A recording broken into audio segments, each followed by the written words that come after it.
एक बार की बात है, एक गांव में एक साहूकार रहता था। वह अपने व्यापार के क्षेत्र में काफ़ी उन्नति कर चुका था, जिसकी बदौलत उसके पास धन संपत्ति किसी भी चीज़ की कोई कमी नहीं थी। लेकिन एक बात उसे खाई जा रही थी कि उसके मरने के बाद उसका बेटा अपने जीवन को कैसे संभालेगा, क्योंकि उसका बेटा दिमाग से बिल्कुल भी नासमझ था। उसे बाहरी दुनिया की बिल्कुल भी समझ नहीं थी। कुछ दिन बाद साहूकार का स्वास्थ्य खराब रहने लगा। अब उसे महसूस हो गया था कि उसकी मृत्यु कभी भी किसी भी क्षण हो सकती है। तब उसने अपने नासमझ बेटे को बुलाया और उसने अपना जीवन संभालने के लिए 4 बातें सिखाई। पहली सीख, बेटा जब भी काम पर जाए तो छाँव में जाना और छाँव में ही घर वापस आना। दूसरी सीख, घर में चारों तरफ चमड़ी की बाउंड्री करवाना। तीसरी सीख, हमेशा मीठा भोजन करना। चौथी सीख, पत्नी को हमेशा बांध कर पीटना।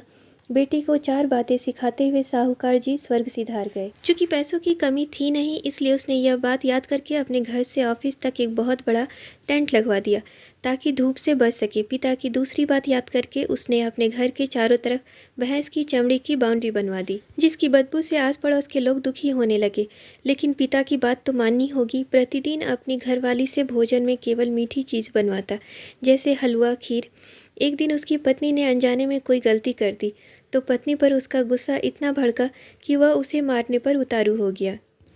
लेकिन उसे फिर अपने पिता की कही हुई बात याद आई कि पत्नी को हमेशा बांध कर पीटना। यह बात याद करके उसने अपनी पत्नी को रस्सी से बांध दिया और जैसे ही उसे पीटने के लिए लाठी उठाई, पत्नी ने गुस्से में कहा, रुक जा नासमझ, अब मैं बताती हूँ तुम्हारे पिता की 4 बातों के सही अर्थ क्या है। तब उसकी पत्नी ने उसके पिता की चारों बातों के सही अर्थ को समझाना शुरू करती है। पहली बात, काम पर छाँव में जाना और छाँव में ही वापस आना। इसका अर्थ है प्रतिदिन काम पर सूर्योदय होने से पहले जाना और सूर्यास्त होने के बाद घर वापस आना, ताकि अपने काम में इतने व्यस्त हो जाओ कि बाहरी दुनिया के मोह माया से दूर रह सको। लेकिन तुमने तो घर से ऑफिस तक टेंट लगवा दिया ताकि तुम धूप से बच सको। क्या ये उद्देश्य था तुम्हारे पिताजी का? दूसरी बात, घर घर के चारों तरफ चमड़ी की बाड़ करवाना।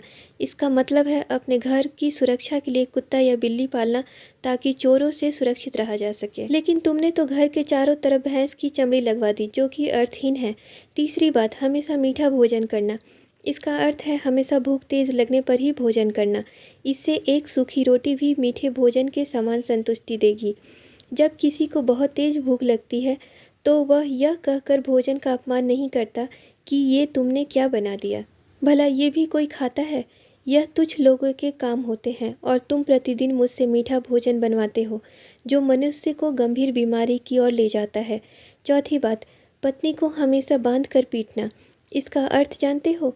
इसका मतलब है कि पत्नी को केवल तब पीटना जब उसके कोई औलाद हो जाए, क्योंकि औलाद होने से एक स्त्री रिश्ते में बंध जाती है। जब तक किसी स्त्री के औलाद नहीं है तब तक वह स्वतंत्र है। अगर किसी की आज़ादी छीनने की कोशिश करोगे तो वह अपने स्वतंत्र मन से कहीं भी उड़ सकती है, हाथी के दांत दिखाने के और तथा खाने के और।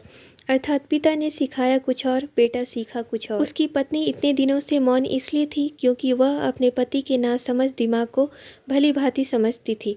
इसलिए उसने अपने पति को उसके हाल पर छोड़ दिया, करने दो जो करता है। लेकिन नौबत जब सच में उसके ऊपर आ गई तो वह भड़क उठी और उसने अपनी चुप्पी तोड़नी पड़ी।